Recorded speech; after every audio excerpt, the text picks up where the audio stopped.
tunjek londa. Lah lamu indak karimbo, sakali karimbo pikek lah balam. Lah lamu juo indak kasiko, sakali kasiko jawe lah salam. Assalamualaikum warahmatullahi wabarakatuh.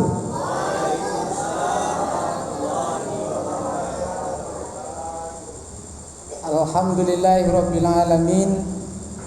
Allazi anzalal Qur'an hudan linnasi wa bayyinatin minal huda wal furqan. Asyhadu an la ilaha illallah wahdahu la syarikalah wa asyhadu anna Muhammadan abduhu wa rasuluhu allazi la nabiyya ba'dah. Amma ba'du faqala Allah ta'ala fil Qur'anil Karim a'udzu billahi minasy syaithanir rajim. Bismillahirrahmanirrahim. Kita ulang ayat yang dibacakan oleh anak kita. Syahrul Ramadan allazi unzila fihi al-Qur'an hudan linnasi wa bayyinatin minal huda wal furqan. Shadaqallahul azim. Pengurus musala assalam yang kita hormati, bapak-bapak dan ibu-ibu, kaum muslimin dan kaum muslimat, beserta anak-anak kita, anak-anak kami, harapan bangsa dan agama yang berbahagia. Kaum muslimin jemaah salat tarawih yang dimuliakan oleh Allah. Alhamdulillah kita bersyukur kehadirat Allah Subhanahu wa taala. Sampai malam hari ini nikmat Allah menyertai kita. Hadirnya kita di musala yang kita cintai ini, musala tempat sarana kita berubudiyah, yang insyaallah tampai iko Bapak dan Ibu menjadikan ibadah kita bernilai lebih di hadapan Allah. Yang besar nilai pahala salat kita di rumah ketimbang di musala. Yang besar pahalanya, besar di musala. Kalaupun kita lakukan secara sama-sama berjamaah, tetap juga besar ibadah kita, salat kita yang dikerajokan di musala. Karena banyak nilai tambah yang didapatkan kalau kita berjemaah di musala itu. Di antara nilai tambahnya langkah kaki kita ke musala dicatat oleh Allah sebagai derma, dihapuskan dosa-dosa kita. Nilai tambah yang lain kita bisa silaturahim dan itu merupakan sunnah Rasul. Saling basabok, saling batamu sesama kita, mempererat ukhuwah Islamiyah kita. Ini merupakan sunnah yang juga bernilai pahala di sisi Allah Subhanahu wa taala. Ditambah lagi amalan kita kalau dilakukan bersama di musala, itu semangatnya berbeda ketimbang kita lakukan sendiri-sendiri. Pernah Bapak dan Ibu tahun 2020 kemarin salat tarawih awak di siku apa di rumah masing-masing? Hah? Lain musala. Mantap, Bang. Jadi tidak terpengaruh ya. Karena aturan-aturan waktu itu kan mengatur kita salat tarawih di rumah, raya di rumah segala macam kan. Ya, alhamdulillah ditampai kita tetap berjalan salat tarawih dan witirnya di musala kita. Tapi ketika dilakukan di rumah itu semangatnya berbeda Pak dan Ibu. Amo imam di rumah itu berapa kali ya kecil anak panjang-panjang mana baca mabi. Panjang mana baca ayatnya, padahal yang dibaca itu trikul, ina ataina, surat-surat paling yang pendek, masih panjang itu terasa karena aura semangatnya itu ndak banyak gitu ya. Tapi kalau kita basamo, walaupun agak panjang kadang itu ndak terasa panjangnya. Jadi nikmat berjemaah itu luar biasa Bapak Ibu. Apalagi alhamdulillah ya. Walaupun diizinkan hanya sekali dalam setahun de Ustaz Ronika Pak, bersilaturahim de Bapak dan Ibu ditampik gitu Pak. Tapi banyak perkembangan dan perubahan yang terjadi. Kalau tidak salah tahun lalu alun pakai keramik dan alun. Alah ya. Nah, tidak terperhatian ya Pak. Jadi seolah tahun depannya kok full AC-nya berganti dengan AC. Insyaallah dengan kebersamaan kita Bapak dan Ibu, ya perubahan demi perubahan kanlah banyak yang terjadi Kak. Mulai dari sekolah dulu nak, yang musola darurat, ya daruratnya sekolah dulu sampai bentuk iko ini. Kok prediksi ambo sekitar 3 atau 5 tahun yang akan datang bukan musala tapi jadi masjid. Bertambah warga kita, bertambah jemaah kita, bertambah semangat kita. Ini peran-peran dari pengurus beserta masyarakat yang sangat dibutuhkan. Orang yang merintis awal ini nilainya jauh lebih besar ketimbang orang melanjutkan, Bapak Ibu. Karena sejarahnya beda. Nanti satu saat akan diceritakan oleh anak-anak kita. Weh, ayah ambo dulu yang merintis, Pak. Biarlah anak-anak menceritakan. Kalau awak menceritakan tentu timbul rasa apa nih? Ya, rasa menyombongkan diri atau rasa ria gitu. Tapi generasi kita yang dia melihat orang tuanya bakarajo, gotong royong segala macam, ini sejarah yang berkesan. Dan orang yang membangun rumah Allah di dunia, Allah akan siapkan baginya istana di surga. Ini yang tak kalah. Hadiah reward yang akan diberikan oleh Allah itu jauh lebih itu apa dia? Bapak dan Ibu, ini janji Allah, siapa yang membangun rumah Allah di dunia, maka Allah siapkan baginya istana di surga. Maka oleh karenanya kita kita kuatkan kekompakan, kebersamaan untuk bisa melanjutkan pembangunan mushola kita sehingga representatif, nyaman, enak. Nah, oleh malam kini kan nuzul Quran ini, ceramahnya sengaja diletakkan setelah tarawih. Awak tidak berpikir akan sholat tarawih dan witir setelah ini. Kalaupun niat beko qiyamul lah menjelang sahur beko bisa, silakan. Agak lebih santai ya. Boleh mau unjuk Pak, boleh. Yang niat melurian kaki silakan. Nah, yang niat menyanda silakan. Yang niat merokok lanjutkan. Kok ada kopi gini kan kopi ya. Sebenyalang mata nak. Ya, yang tak boleh itu apa? Memejamkan mata. Itu tak boleh tak? Jangan sampai terpejam belum atau lama menyanda kan? Ada efek dari makan bebuku itu ada puluh apa dan Ibu. Kalau pari kok kanyang, mata mengantuk. Itu efek yang tidak baik dalam masjid, dalam mushola. Jadi jangan sampai memejamkan mata. Ini yang tak boleh. Karena tampil yang nyaman itu masjid mushola, Bapak Ibu. Kami laki-laki Ibu, kalau hari Jumat itu, kalau adem ayem saja khutbah ustadznya, mubaliknya, itu banyak yang menaku tuh. Dek saking khusyuknya, pak-pak tuh menakunya. Beko tersentaknya baru ketika orang lah komat. Tersentaknya orang lah komat, tak jago langsung. Ada yang biasa bakaru apa Ibu? Nyanda dulu duduk di tonggak tuh. Kecek tetangga, kecek kawan sebelah, pak, ndak jago doh. Ketika orang komat jagonya, apa tekalok tapi ndak ada tekalok doh sih. Ma taunya tekalok tanda anak.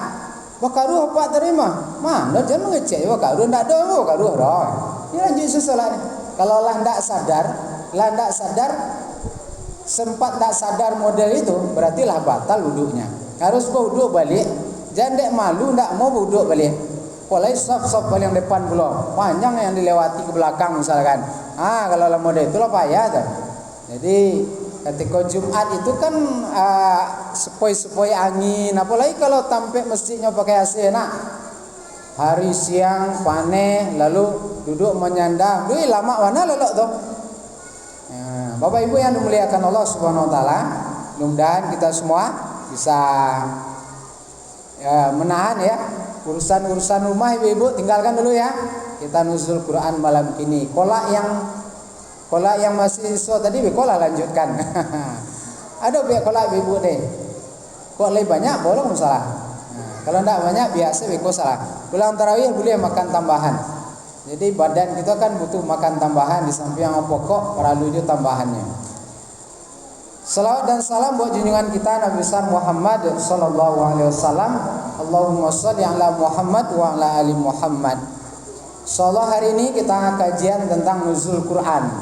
Sebetulnya turunnya Al-Quran itu kebanyakan pendapat itu di 10 yang terakhir di bulan Ramadan. Namun menjadi kebiasaan kebanyakan bahwa peringatannya dilakukan pada tanggal 17 Ramadan. Jadi 17 Ramadan, malam yang ke-17 bulan Ramadan itu dilakukan peringatan nuzul Quran. Ini sekedar mengingatkan kita saja barangkali terhadap Al-Quranul Karim, bagaimana sejarah awalnya dan apa tujuannya Allah turunkan Al-Quran itu. Walaupun kita seadanya mungkinlah tahu ya, nah yang namanya kaji, kok kan dek diulang-ulang, ya, lancar kaji dek diulang, puasa jalan dek ditampu. Ya makin kita acok mau ulang, tentu makin lengket dan makin kuat, ya, makin menguatkan hati kita terhadap ajaran agama kita yang kita ulang-ulang. Nuzul artinya adalah turunnya. Al-Quran itu kalam Allah. Pada awalnya pada ibu turunnya Al-Quran itu sebetulnya sekaligus yang diletakkan itu di lauhul mahfuz, ya. Bal huwa Qur'anul Karim, bal huwa Qur'anul Majid fi lauhin mahfuz. Itu turun awalnya. Namun turunnya kepada Nabi yang disampaikan kepada umat itu secara mutawatir, secara beransur-ansur. Sehingga turun yang pertama itu betul di bulan suci Ramadan, pada saat Nabi melakukan di dalam gua Hira itu melakukan menyendiri, mengasingkan diri, berkalwat, ya, di dalam gua Hira. Disitulah Nabi menerima wahyu yang pertama. Surat apa? Surat apa? Anak-anak apa? Surat apa yang turun pertama? Mas suaranya. Surat Al-Alaq ayat 1 sampai 5. Ini sekaligus mengangkat Muhammad sebagai seorang rasul, meresmikan Muhammad sebagai seorang nabi yang akan menyampaikan risalah ketika menerima surat yang pertama itu. Dan itu tidak siap Nabi menerimanya, karena kalimat yang diucapkan dari malaikat yang menyampaikan wahyu itu, malaikat Jibril itu dalam kalimat awalnya Iqra. Apa yang tidak bisa, saya nggak bisa membaca, kata Rasul. Iqra, saya tidak bisa membaca, sampai 3 kali Iqra, baru dilanjutkan oleh malaikat Jibril, Bismi rabbikal ladzi khalaq, khalaqal insana min 'alaq, dan selanjutnya sampai malam ya'lam. Bapak dan Ibu yang dimuliakan Allah Subhanahu wa taala, pulang Nabi dalam keadaan cemas, khawatir yang luar biasa, sampai menggigil Nabi Muhammad. Sampai di rumah bertemu dengan istrinya siapa? Siti Rohana atau Siti apa? Siti Khadijah, jangan Siti Rohana pula. Siti Khadijah. Apa kata Rasul kepada Siti Khadijah? Zamiluni ya Khadijah, selimuti aku. Nabi berkeringat tapi badannya dingin. Nah, jadi Bapak dan Ibu-ibu, sebagai seorang istri yang baik, ternyata Khadijah mengajarkan kepada ibu-ibu. Apa yang dilakukan oleh Siti Khadijah? Wahai Muhammad, wahai anak pamanku, engkau adalah orang yang mulia, engkau adalah orang yang baik dan dikenal baik selama ini. Tuhan tidak akan mencelakakan engkau, tenanglah engkau. Jadi ditenangkan Muhammad oleh Siti Khadijah. Bukan malah apa ibu-ibu ya. Ada bapak-bapak ada masalah di kantor misalkan, punya problem di kantor, lalu sampai di rumah mengadu ke istrinya, tolong dari kecil tadi mah jangan macam-macam kata-katanya, salah apa tentu ya model itu, sehingga lah dilarang pai hijau segala macam kan. Nyo dapat masalah pulang dari luar misalkan, lalu seorang ibu yang tidak baik biasanya mengata-ngatain. Nyo kata-katai lah itu ibu ya, lah itu kata-katai, dikata-katai. Apa bahasa kata-katai? Malah kata-kata yang tak enak yang diucapkan, sehingga makin barek masalah yang dihadapi oleh suami yang baru pulang tadi kan. Kau tampil lain, kau nak dorong. Nak dorong kan? Tampil lain. Lain. Bapak Ibu yang dimuliakan Allah Subhanahu wa taala. Jadi Siti Khadijah itu menenangkan hati Rasul ketika nyo sedang dalam keadaan gelisah, resah, cemas, khawatir segala macam. Bapak Ibu yang dimuliakan Allah Subhanahu wa taala. Ini tentang peristiwa turunnya surat yang pertama. Yang jadi bahan kajian kita pada malam hari ini adalah tentang bagaimana apa manfaat ya, kelebihan yang didapatkan bagi orang-orang yang mencintai Al-Quran. Nah ini, jadi kajiannya temanya adalah keutamaan bagi orang yang mencintai Al-Quran. Mencintai itu bukan hanya sekedar cinta saja Bapak dan Ibu ya. Kalau seseorang cinta kepada seseorang, tekan Bapak Ibu ketika masih muda-muda dulu mencintai seseorang. Nah, ketika muda cinta kepada seseorang, kama pai takana anak, kama pai takana siang tabayang-bayang, malam tabau mimpi. Ya Bapak. Ketika masa-masa SMA itu ya, masa-masa awal kuliah itu siang tabayang-bayang, malam tabau mimpi itu ya tuh ya. Namun enggak lah dulu ya. Mungkin kondisinya mau beda-beda setiap kita. Kalau mencintai sesuatu, seseorang, bahkan hujan pun tidak jadi kendala untuk bisa datang dan berkunjung. Labek bana hujan, labek bana hujan itu jadi penghias dalam perjalanan. Basah-basah inilah cintaku padamu. Walaupun basah-basah aku datangi juga. Pada bongok enak. Mau kecil bongok lihatnya. Hujan-hujan pak hijau. Tapi demi cinta itu, yang jauh di jalan ya. Yang jauh di jalan, tantangan tidak jadi persoalan, tidak jadi hambatan agar bisa bertemu. Kalau orang lama-lama ceritanya Bapak dan Ibu asalnya basobok jo calonnya, jo orang yang nyusukoi itu, walaupun tidak basobok bana dibeli pagar pun jadi tidak tanggung indahnya seakan dunia milik berdua. Padahal yang basobok itu jadi beli pagar itu cerita orang kayak dulu ya. Kayak dulu. Nah, kita mencintai Al-Quran bukan hanya sekedar cinta, tetapi memang dibuktikan kerinduan terhadap Al-Quran. Sehari tidak basobok jo Quran, rindu rasanya. Sehari tidak membaca Al-Quran itu rasa kangen dan rasa ada yang hilang rasanya. Bukan cuek dan santai saja ketika kita tidak bertemu dengan Al-Quran sehari, 2 hari, 1 minggu, tapi bagaimana hari-harinya selalu merindukan dan ingin dekat dengan Al-Quran. Ini yang diharapkan dari orang yang mencintai Al-Quran. Woi Ustaz, ambo sekolah umum saja ketek Ustaz. TK-nya TK umum kalau di TK ya. SD-nya SD umum Ustaz. Nah, ada sekolah agama seperti Allah aja. Belajar agama tu 2 jam seminggunya. Pak agama lah nama. Pak agama pun tak ada mengajar. Nah, SMP-nya umum, SMA ya, kuliah umum. Tak pandai ngaji Ustaz. Baca mencintai Al-Quran. Masih belum terlambat kalau demikian halnya Bapak dan Ibu, kita belajar Al-Quran. Jadi kalau lah tua itu apa masih boleh belajar Quran? Tidak. Masih boleh. Belajar Al-Quran kok Bapak dan Ibu hukumnya bukan fardu kifayah. Jangan disangka fardu kifayah. Belajar Quran kok hukumnya adalah fardu ain. Setiap kita orang muslim wajib mempelajari Al-Quran. Kalau ngajak fardu kifayah, guru-guru ngaji salah yang pandai baca Quran awak banyak belajar Quran Pak. Itu guru ngaji itu kalah habisnya. Kalau nanti ada perlu misalkan lomba MTQ tilawah Quran kan ada guru ngaji. Tidak hukumnya fardu kifayah tapi adalah fardu ain. Setiap kita wajib mempelajari Al-Quran. Ya Pak Ibu. Lalu payah Ustaz baca kami lah umur Pak. Langkek-langkek model koko yo bah kecek pepatah ya. Belajar di waktu kecil bagai mengukir di atas batu. Belajar kalau lah tua seperti mengukir di atas air. Model itu Ustaz. Kadang dipelajari cie hilang cie, dipelajari 3 hilang 3. Kalau lah model itu Bapak dan Ibu jangan patah semangat kita. Tetap bersemangat. Banyak orang yang berhasil belajar Al-Quran pada usia yang sudah mulai tua.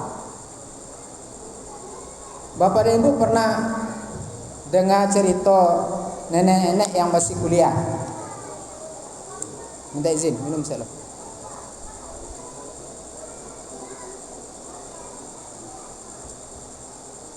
Ada ditampilkan oleh siapa namanya? Kik Endi ya, Kik Endi. Seorang, kau tak sempat mau makan orang. Kalau sempat mau makan, nanti cermah. Seorang ibu-ibu yang sudah berumur 80 tahun ternyata nyoba ambil kuliah S2. Para umurnya tadi 80 tahun ibu-ibu, kalau boleh dikatakan sudah mulai nenek, sudah disebut nenek mungkin. Umurnya lah 80 ah, nyo ambil kuliah S2. Ditanya dek gini, ba'a pengalaman engkau pergi ke kampus ya. Banyak galak dan tawanya, banyak humornya. Sehingga di atas angkot itu, di atas mobil itu, di atas angkot itu. Inyo kalau anak kuliah, ongkosnya itu tidak seperti orang dewasa. Karena anak kuliah, nyo ambil ongkos, nyo kasihkan ongkos anak kuliah. Galak kenek gak? Nenek-nenek masa ongkos anak kuliah? Amba masih kuliah katanya. Masih kuliah dia. Jadi orang kenek tadi ketika ibu kau turun, makasih dek, cek. Adek cek mak kan. Dikeceknya adik-adik kuliah kan. Rupanya lah neneknya sonai. Lalu kalau seandainya engkau masih panjang umur, apa yang kau lakukan kecek kayak gini? Saya akan lanjutkan kuliah S3. Bayangkan Bapak Ibu. Nyo akan lanjutkan S3 walaupun umurnya lah di atas 80 tahun. Ini membuktikan bahwa otak kita ini masih mampu untuk belajar kalau kita mau. Otak ini masih mampu menyimpan ilmu, diasah kalau kita bersungguh-sungguh untuk belajarnya. Jadi jangan kalimat tadi? Belajar setelah dewasa bagai mengukir di atas air itu jangan itu menghantui kita, jangan. Tapi bagaimana kita utlubul ilma minal mahdi ilal lahdi, dari ayunan sampai ke liang lahat. Bapak dan Ibu yang muliakan Allah, kalaulah pandai membacanya, terus kita setiap hari membacanya. Bahkan dari membaca terbata-bata pun apa kata Nabi? Ya, dalam hadisnya, orang muslim yang membaca Al-Quran, di setiap hurufnya dia akan mendapatkan satu kebaikan yang akan dilipat gandakan menjadi 10 kebaikan. Aku tidak mengatakan alif lam mim itu satu huruf, melainkan alif satu lam satu mim satu. Kalau dikali 10 baca alif lam mim berapa halonya Pak? Berapa halonya? Jalan mau mana? 10 kali 30, 10 kali 3 30 lah.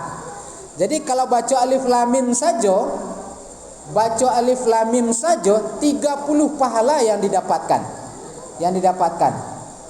Apalagi yang dibaca itu 1 halaman, 2 halaman, berapa hurufnya yang baca itu? Tidak tanggung-tanggung pahalanya. Maka Al-Quran ini menjanjikan kepada kita pahala yang luar biasa. Orang-orang soleh dulu, Bapak dan Ibu, para sahabat dan orang-orang sesudahnya, itu di bulan Ramadan ini, itu selalu dia membaca Al-Quran di mana berada. Sampai kini, di Timur Tengah itu di atas angkot itu, mau pergi ke tempat kerja, mau pergi ke kampus, itu mereka sambil tilawah Quran, baca Quran. Kalau di awak generasi muda, mahasiswa sama di atas angkot tapi membuka sesuatu juga, tapi buka HP, buka WA, buka game segala macam kan. Itu yang dibuka. Tapi mahasiswa Al-Azhar itu di Mesir itu, dia di atas angkot itu sambil baca Quran sampai ke kampusnya. Pulang lagi baca Quran. Bahkan dalam perjalanan jauh ya, agak jauh, sampainya selesai 1 juz membaca Al-Quran dalam perjalanan. Luar biasa. Bahkan bukan saja mahasiswa, kenek bus pun membaca Al-Quran. Bulan Ramadan ini betul-betul kesempatan luar biasa. Di samping pahala berlipat 10 tadi, lipat ganda khusus bulan Ramadan pun sampai 700 kali lipat. Sebenarnya awak masih rugi Bapak dan Ibu kalau berbanding dengan orang-orang yang ada di Madinah, Mekah. Kenapa masih rugi?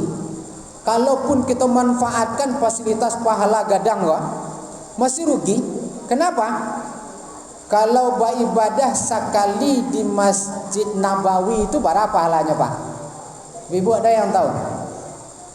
Salat di Masjid Madinah itu pahalanya berapa satu kali ibadah? Itu satu kali ibadah itu 1000 kali lipat ketimbang berbanding dari tampek masing-masing. Kalau di Masjidil Aqsa itu setengah dari Masjid Nabawi, berarti 500 kali lipat lebih baik dari tempat kita, rumah kita. Kalau di Mekah berapa? Di Mekah itu luar biasa Pak Ibu. 200.000 kali lipat ketimbang ibadah di tampek masing-masing. Makanya bapak dan ibu yang lalu payah haji, niatkanlah, kuatkanlah keinginan. Yang layado dana payah umroh kini alhamdulillah lah lancar umroh balik. Ya Pak, yaitu travel umrah itulah siap menampung orang-orang yang akan payah umroh. Sekali ibadah di Masjidil Haram 200.000 kali lipat. Tak tanggung pahala. Kalau nanti mereka masuk surga, kita masuk surga, tentulah lebih tinggi darjat surga mereka dari kita. Santai-santai sih ibadah mereka mungkin ya, tapi nilai pahalanya luar biasa. Bapak dan Ibu yang dimuliakan Allah Subhanahu wa taala. Di antara keutamaan orang yang mencintai Al-Qur'an itu adalah pertama, menjadi orang yang lebih baik di antara manusia yang ada. Sebagaimana hadis Nabi dalam riwayat Imam Muslim, khairukum man ta'allamal Qur'an wa 'allamahu. Nah, ini yang pertama. Sebaik-baik kamu orang yang belajar Quran dan juga mengajarkan. Nah, ambo ndak guru ngaji, Ustaz Pak acaranya. Mengajarkan Quran itu bukan guru ngaji saja, Pak Ibu. Ajan anak-anak awak. Wah, anak boleh kadang-kadang Ustaz ajan cucu awak. Kalau dapet Al-Fatihah awal itu orang gaek majan. Kenapa? Karena nilai investasinya jauh lebih besar. Bah besarnya kalau nyo pakai nyo jadi anak yang rajin sholat, setiap sholat nyo baca Al-Fatihah yang wajan. Makanya ada sejarahnya di Inggris, seorang profesor inyo malah memilih maja anak TK dengan prinsip investasinya lebih besar. Ditanya ada orang, "Oi, Prof, kenapa engkau mengajar anak TK padahal engkau layaknya mengajar S2, S3?" Saya ingin berinvestasi. Dengan saya mengajar anak TK, dari yang alun dapet sama sekali, ambo ajannya bisa jadi dapet. Dan ilmu yang ambo ajar itu akan dipakainya sepanjang masa, sepanjang waktu. Ini prinsip dari seorang profesor di Inggris. Jadi maja Al-Fatihah, siapa tadi Bapak Ibu? Kok dapet maja Al-Fatihah itu orang gayanya? Awak orang gayanya? Ya nak. Tapi anak Allah telanjur pandai baca Al-Fatihah. Di mana pedenya? Ya di TPA apa di TK-nya Ustaz. Nah, kalau Allah tambah ayat-ayat lain awak jan. Ayat-ayat lain. Itu investasi yang pahalanya selalu mengalir. Karena al-ilmun yantafa'u bih. Ilmu yang bermanfaat. Kalaupun meninggal Pak Ibu nanti awaklah berada di dalam kubur, anak awak yang membaca Al-Fatihah dalam solat, selalu kita mengalir pahala kita, selalu mendapatkan pahalanya. Jadi orang yang belajar Al-Quran dan juga mengajarkan menjadi sebaik-baik orang. Jadi tidak bisa diremehkan Bapak Ibu. Kadang ada loh orang yang meremehkan guru TPA, guru TPQ, dicari menantu misalkan dari orang lain. Di maka rajo menantu kau ni entah kecenya maja TPQ maja TPQ amulah kau nu menjadi menantu anak kau tu ngajar TPQ apa raga ji sebelah kecek mak-mak di kampung cek mak-mak sampai amulah kau jadi menantu tau ngajar TPQ jadi dia makan anak kau nanti tau. Dianggap remeh Bapak Ibu. Dianggap remeh. Ya kan? Di situ enggak ada risiko, kalau dapet menantu tuh ngurung ngaji ndak enak. Kalau dapet kalau ibu-ibu mencari menantu tuh prioritas itu mencari menantu adalah guru ngaji. Karena guru ngaji sampainya guru ngaji, nya pasti rajin sholat kan? Makanya Nabi katakan fasbar bizatiddin, taribat yadaka dari ampek pilihan itu adalah pilih karena agama. Tidak mungkin orang guru ngaji tidak beragama dengan baik, pastilah dia beragama dengan baik. Ada cerita lucu Bapak dan Ibu. Seorang guru ngaji ini suaranya bagus jadi imam. Bagus dari Ustaz Ronika tadi. Jamaahnya di belakang ada mahasiswa yang ama kos mencari menantu jamaah juga. Merdunya suara imam kau deh. Rupanya majang ngajinya mangkori. Kecik amago kanaknya Ti. Kalau imam masjid itu jadi menantu ama berarti. Siapa tuh malai kenal mah. Lai kenal, kalau ndak kenal kok dikenalkan. Kecek seti kok. Iyo mah awak enak lo menangan suaranya ngaji tadinya jadi imam tadi tersentuh lah awak dinya. Lah mulai nyambung kan? Mulai nyambung. Akhirnya singkat cerita apa nih Bu? Yang si Mama Etika nyampaikan ke pengurus yang lain, Pak, ajaklah imam waktu ke rumah agak sekali. Nah, ajak ke rumah agak sekali. Seti nio mencali aja. Kalau di musala di masjid bajunya baju jubah. Baju jubah itu ya, pakai peci putih ya. Ketika diajak dia pengurus ke rumah Etika, nya pakai baju kaos. Pakai baju kaos, celana biasa, pakai sendal jepit. Nah, sendal jepit ndak pakai peci dah. Tiba saya di rumah, itu siapa tuh? Itu gurungan. Tak murah mah. Ndak murah. Dek mencari penampilan, etilah mas semangatnya. Cari penampilan.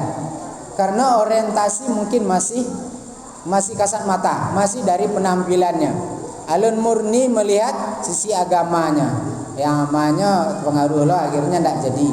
Pada ibu yang muliakan Allah Subhanahu Wa Taala, nilai seseorang itu bukan dilihat dari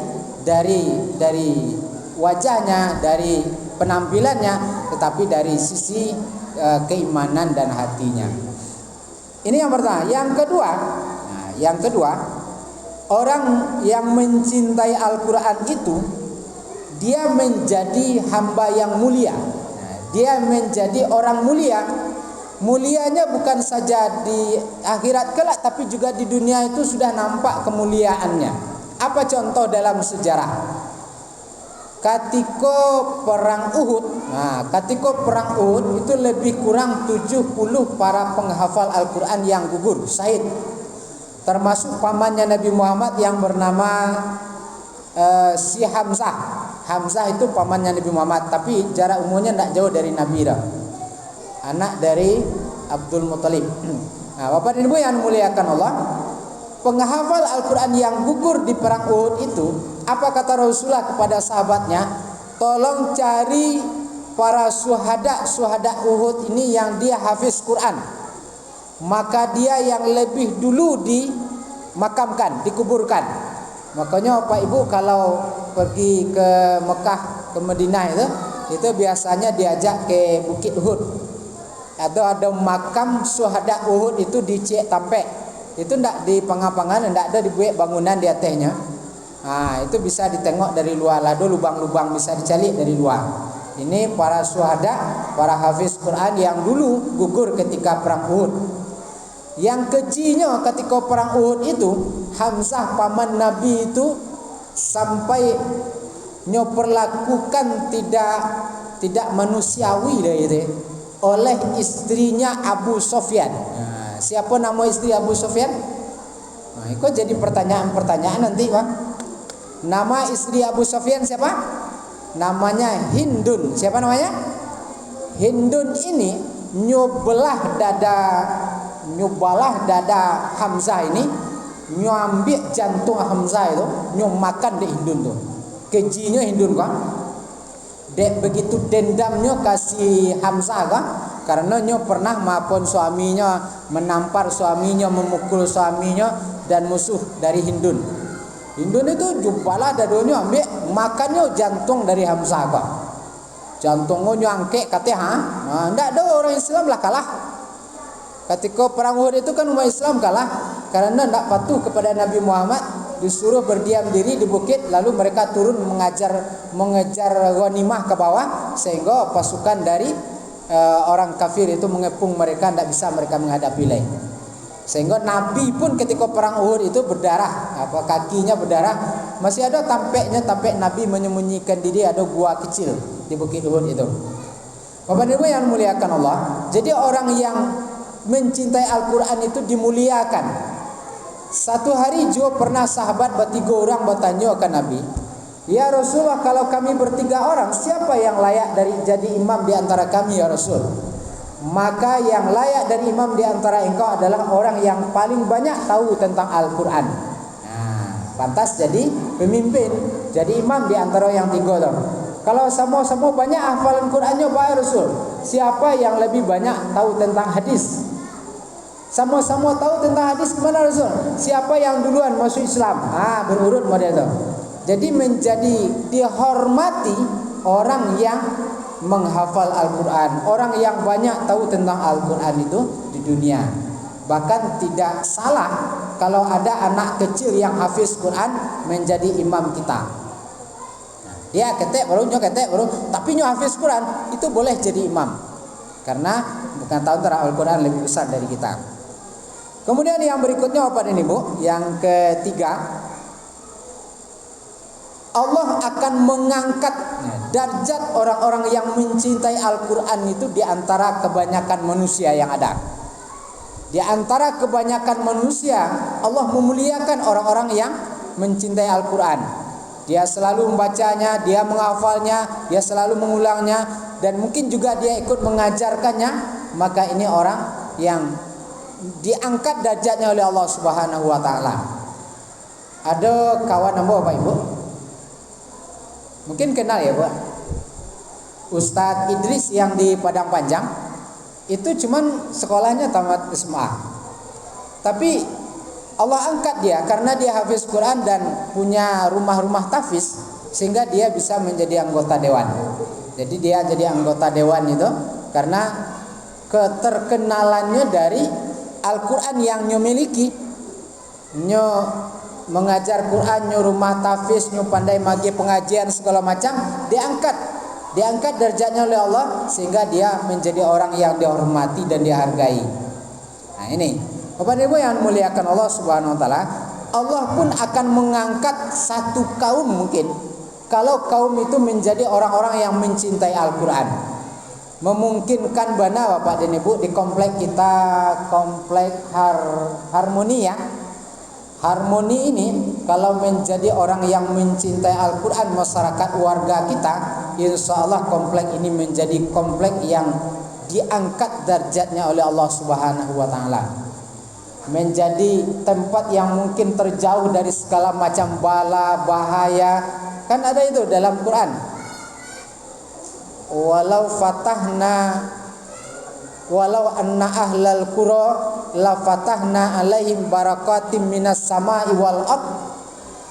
Jadi kalau penduduk suatu negeri itu sama-sama beriman bertakwa, itu kan efek dari Al-Quran, beriman dan bertakwa, Allah datangkan keberkahan dari langit dan bumi. Jadi kita ini kan agak terasing ya, agak terpisah dari tampek lain. Memungkinkan bana kita kelola secara baik, tidak bersebelahan jo komplek lain kan. Nah, ada orang nempel siko kompleknya komplek sebelah ke komplek sebelah, dan ada yang terlalu luas kompleknya tidak lagi terjangkau oleh pemerintahan RW atau RT setempat karena terlalu luas. Jadi di tampek yang mungkin bisa model itu memungkinkan mana untuk bisa buat kesepakatan menjadi tempat yang diberkahi oleh Allah. Dengan cara apa? Dengan cara memuliakan Al-Quran.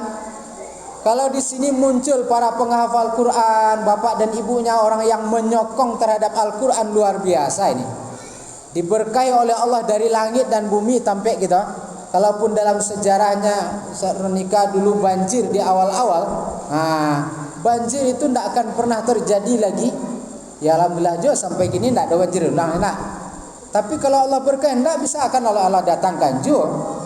Nah, jadi pertolongan Allah, keberkahan itu akan membuat kita hidup nyaman seperti sebuah keluarga besar Bapak Ibu. Awak tinggal di komplek itu kan seperti keluarga besar ini. Yang terjadi di rumah kita yang akan menolong, yang akan membantu siapa yang akan menolong dan membantu lebih dahulu? Tetangga kita, orang yang dekatan dengan kita. Ada bana konco serna awak misalkan keluarga dekat awak, kakak segala macam, tapi tinggalnya di Palembang, tinggalnya di Jakarta. tinggalnya di Jambi, tinggalnya di Malaysia. Kebakaran kita sikopilonya sampai menolong awak kemari.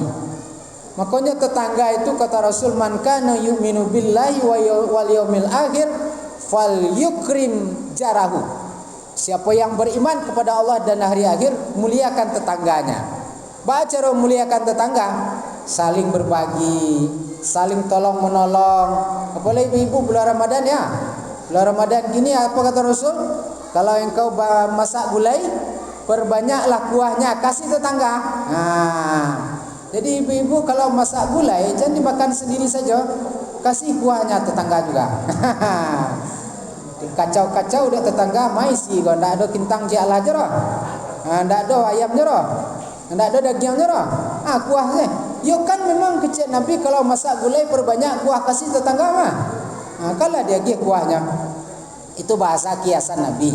Artinya jangan sampai kita pelit tidak mau berbagi. Ambo tinggal di komplek Taruko 10 tahun Bapak Ibu. Pintu angin itu mulai dari blok AA. Ambo tinggal di blok DD. Orang di blok AA kok bulan Ramadan sore-sore nyoba ikan. Wah, itu nak tanggung tuh. Sampai harum baunya itu ke blok DD. Dari blok AA sampai bau bakar ikan itu ke blok DD. Di malah orang bakar ikan hari lah sore Sore itu kan tingkat kelaparan makin tinggi kan? Tingkat kehausan makin menjadi. Kau dapat makan disantung habis-habis itu. Kata hati itu ketika itu. Kau dapat gak iku gak seketik datang kemari dan daya langkah lamanya lain. Datang tiba lah gak seketik, diantar lah gak seketik walaupun iku sih diantar dah warang. Dek kareh dek harum baunya ikan bakar kok. Nya di pintu angin. Model komplek kok 2 jalur jadi angin kok dari siko. Kok lah betutik kok lah membelintang itu model susunan kompleknya. Model siko anginnya dari siko tibur situlah melintang itu. Ya Bapak Ibu yang muliakan Allah, kadangkala ada tetangga yang menghayalkan. Ketika kita masak sesuatu yang aromanya sampai keluar, nya menghayalkan laika singgah agak segetek ke rumah pula ya. Laika diantan pula dek tek de uni dek kakak ke rumah agak segetek dia harumnya randangnya, harumnya bakai ikannya lai. Lah setiap hari bakai ikan ndak tiba-tiba segetek Allah jerah. Ikan. Ya Pak Ibu, kalaupun ndak harum baunya tetap juga kita kasih tetangga. Kasih tetangga itu. Tapi syaratnya magi tetangga Pak Ibu ikhlas ya. Ibu, magi tetangga itu ikhlas yang penting. Jangan sampai awak mengatur pula beko ala tigo mangkok ke rumahnya alun do balik ke cik Allah jadi lah. Lah tigo dia ke mangkok patang gulai ikan kini gulai ayam itu sudah itu sambal randang pula di antana. Kosong semua dianya. Nah, ada visi mesti Allah ajarah. Itu ndak ikhlas nama tu. Kalau ikhlas tu Pak, walaupun baliknya kosong tetap jauh terima. Jangan batanyo pula bara baliknya. Diikhlas ya. Awak yang menerima jangan menerima setarui. Kalau sekali menerima besok mudah diantan balik. Ketiga kali menerimanya mudah-mudahan besok nyantan awak balik. Berharap pemberian setarui nama tu. Tidak pernah berbalik ke orang lain magi balik dah. Awak menerima. Ada orang yang minta diagih setarui dah. Itu namanya modeko setarui dah. Modeko. Bila kati boleh. Mereka dia juga tak wah. Mereka dia juga tak. Kata Nabi apa? Al yadul ulia khairum minal yadis sufla. Tangan di atas itu lebih baik dari tangan di bawah. Magi itu lebih baik daripada menerima. Bapak Ibu yang dimuliakan Allah Subhanahu wa taala. Jadi Al-Qur'an itu mampu mengangkat derajat kita. Derajat satu kaum juga akan diangkat oleh Allah dengan Al-Quran. Oleh karenanya, mari kita semua menjadi hamba-hamba orang-orang yang mencintai Al-Quran. Awak serahkan anak awak mengaji kemari, awak sokong, awak bantu, awak tolong. Kalau cerita zaman dahulu, bapak dan ibu guru ngaji jadi musuh orang tua kadang-kala. Saya tahu cerita bapak ibu. Zaman dulu, guru ngaji ada yang jadi musuh orang tua. Anak dan jangan berang-berang loh. Jadi lebih-lebih pula anak dan dia mengaji yang ada mengaji manggaji setiap bulan kok piti ana mau istilah dulu piti bali minyak untuk ngaji kok dia kia ndak tanggung pulu kato-katonya padahal piti yang daging muati sebulannya mau rupiah kalau dulu tuh mau rupiah. Ambo ketika kuliah tahun 95 Bapak Ibu ngajak ngaji. Bara uang ngaji anak-anak itu mulai dari 300 rupiah sampai 500 rupiah. Gaji honor ambo sebulan 15.000. 15.000 itu tinggal di Serang Gagak itu dulu. Aduh, perlu apa-apa kok yang anaknya di toko dilapi karena begali. Saya tibu juga masalah. Halo kok anak dan ya. Ini begali itu ya di toko Pak. Untuk kok anak dan. Jangan itu apa Ibu sampai yang mau diteruko tahun 2001 2099 ambo pindah ke Turko lanjut mengajar ngaji. Ada anaknya yang memang tak tokok deh mbak, tak tapuk deh mbak. Sampai di rumah aku anak menangis, ambo gak ngamaja aku agak emosional aja serika. Makanya pensiun ambo dari wajangan ngaji itu. Pensiun saya Turko tu pensiun tak mau ngajar ngaji lerang. De agak temperamen je ya. Batokoknya orang lah sholat, nyu masih berkencak dorong-dorongnya je kawan ni. Batapuk di belakang, apa je le, balik je le. Awak sengaja kau lambek-lambek kan supaya anakku bisa tertib sholatnya. Hanya dorong-dorong belakang. Sampai di rumahnya ngaji, ngadu sama apaknya. Tiba pak ke rumah, alampang nak denderi aja. Astagfirullah, sudah ada lah kenapa pelampang aja. Akhirnya tiba pengurus kan. Di pangan tadi ndak ada ditapuk di belakang supaya tertib sholatnya semua. Kalau ndak mereka itu nyetari saya berkalinya. Agak apa tuh? Mereka ditinju awak tuh. Mereka tinju apa ndak ada. Astagfirullahaladzim. Ayolah ranti salah ngaji rena talo orang. Perangai anak kau setiap kepala perangai apa Ibu? Setiap kepala berbeda. Boleh kalau dapat sokongan mode itu dari orang gayanya yang dibela anaknya. Nah itu bisa latihan mana anak-anak kau kah? Ini dapat pembelaan dari orang tuanya. Yang salah itu guru ngaji. Udah awak tak tanggung lah bayar. Jadi Bapak Ibu yang memuliakan Allah, guru ngaji ini kita support bersama. Kita kasih semangat. Amu mengajar luar biasa itu. Amu mengajar luar biasa. Boleh ya diambil pula dari warga kita, anak-anak kita. Yang anak-anak kita belajar kini itu 3 tahun yang akan datangnya akan mengajar adik-adiknya. Jadi ada regenerasi sehingga terbimbing selalu generasi kita di komplek ini. Bapak dan Ibu yang memuliakan Allah Subhanahu wa taala. Sampai jam berapa tadi Kakak? Ikolah lebih dari 30 menit ya. Ya Bapak Ibu yang memuliakan Allah Subhanahu wa taala. Kita persingkat sebenarnya banyak sekali Kak.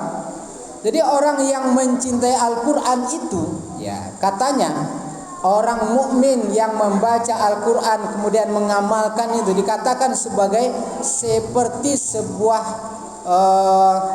seperti buah. Ya, buahnya itu adalah buah utrijah namanya. Buah utrijah itu buahnya harum, rasanya manis. Nah, sepertilah orang Muslim yang mencintai Al-Quran. Kalau orang Muslim yang tidak mencintai Al-Quran itu baunya tidak harum tapi rasanya tetap manis. Tapi menambah harumnya buah itu, maka dia menjadi orang Muslim yang dia mencintai Al-Quran. Kalau kita ingin seperti buah utrijah itu, maka jadilah kita orang Muslim yang juga mencintai Al-Quran. Bapak dan Ibu yang dimuliakan Allah. Kemudian berikutnya, Quran yang kita cintai ini kelak di akhirat dia akan menolong kita. Dia akan menjadi syafaat bagi kita di akhirat. Al-Quran ini akan berkata nanti, akan menemani kita. Apa kata Al-Quran itu? Di dunia dahulu dia selalu menemaniku. Di dunia dahulu dia selalu meluangkan waktunya untukku. Dia tahan tidurnya untuk bisa membacaku. Dan segala macam yang kita lakukan terhadap Al-Quran, sampai di akhirat itu Al-Quran akan menolong kita, akan menjadi syafaat bagi kita, dan dia akan menjadi pembela kita di akhirat. Dan luar biasa, Al-Quran itu mulai saja dari alam kubur. Orang-orang yang mencintai Al-Quran itu alam kuburnya diterangkan oleh Allah Subhanahu Wa Taala. Tarang alam kuburnya.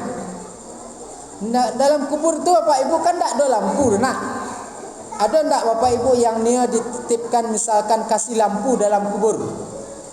Misalkan Bapak Ibu lah ada tanda-tanda meninggal, pesan ke anak misalkan, nak kalau apa meninggal nanti kalau apa meninggal halam dalam kubur tu rasona. Tolong letakkan lampu dalam kubur tu, cek tu hidup setiap sanjo hidup. Wah sanjo hidup ini kalam taruisnya. Tolong hidupkan setiap hari, supaya apa? Supaya ama kalang tarang dalam kubur itu. Lah bisa kira-kira Bapak Ibu? Bisa kira-kira ada cerita apa dulu ya? Dan ceritanya dongeng apa tidak? Seorang ayah berpesan kepada anaknya, ayahku orang yang tak sembahyang, tak sholat, tak puasa. Nak, kalau ayah meninggal nanti, tolong diletakkan ladiang dalam kubur tu cik lah. Letakkan ladiang, letakkan kapak cik. Nanti kalau malaikat itu macam-macam dia ayah. Pak toko malaikat itu jo kapak yang diletakkan tu nanti. Itu pesan dari ayahnya sebelum ayah meninggal. Kalau malaikat itu akan menyiksa nanti, ditokok je ladiang, ditokok je kapak yang diletakkan tu. Singkat cerita ini berlanjut. Setelah 3 hari kuburan ayahnya meninggal, akan diletakkan ladiang, diletakkan kapak. Setelah 3 hari digali kuburannya, dia anaknya lihat. Digali kuburannya, yang terjadi ayahku berubah 90 derajat berubahnya dari kondisi ketika dikuburkan. Yang terjadi semua ayahnya. Yang kapalonya utuh itulah hancur sadonya. Yang badannya utuh ketika dikuburkan itulah hancur badannya kok sadonya. Mukonya lah penyot-penyot, kapalonya hancur sadonya. Dek mungkin dek kapak yang disediakan dek anak tadi. Jadi tidak bisa Bapak dan Ibu membela dalam bentuk fisik dengan di alam yang gaib, itu tidak bisa. Jadi kita jangan menghayalkan akan bisa membela di alam gaib, itu sudah berubah kondisi dan keadaannya. Apa yang membantu kita? Amal soleh kita saat ini di dunia. Apa yang membuat alam kubur kita jadi terang? Adalah dari kita selalu dekat dengan Al-Quran, membaca Al-Quran, mencintai Al-Quran semasa hidup kita di dunia ini. Bapak dan Ibu yang dimuliakan Allah, kajian Al-Quran ini kajian yang sangat luas sekali, banyak sekali muatannya, mungkin tidak akan bisa disampaikan dalam waktu yang terbatas. Ini sajalah yang mungkin kita sampaikan pada malam hari ini. Harapannya komplek kita ini, perumahan kita, perumahan harmoni ini menjadi perumahan yang harmonis, keluarganya harmonis, masyarakatnya harmonis, sejahtera dan bahagia, berkah dan rahmat Allah selalu terkucur ke negeri dan tempat kita ini mudah-mudahan. Apa syaratnya? Menjadi orang yang selalu memuliakan Al-Quran dan orang-orang yang senantiasa berkontribusi untuk Al-Quran ini bagi generasi dan anak-anak kita. Inilah yang kita sampaikan pada malam hari ini. Mudah-mudahan ada manfaat untuk kita semua. Kok dirantang namanya panjang, rancak dikupas supaya singkit. Mudah-mudahan yang seketik kau berguna untuk kita bersama. Demikian, mohon maaf sekali lagi. Saya akhiri dengan wabillahi taufiq wal hidayah. Assalamualaikum warahmatullahi wabarakatuh. Baru bisa ambo makan kau. Kau tak bisa roh.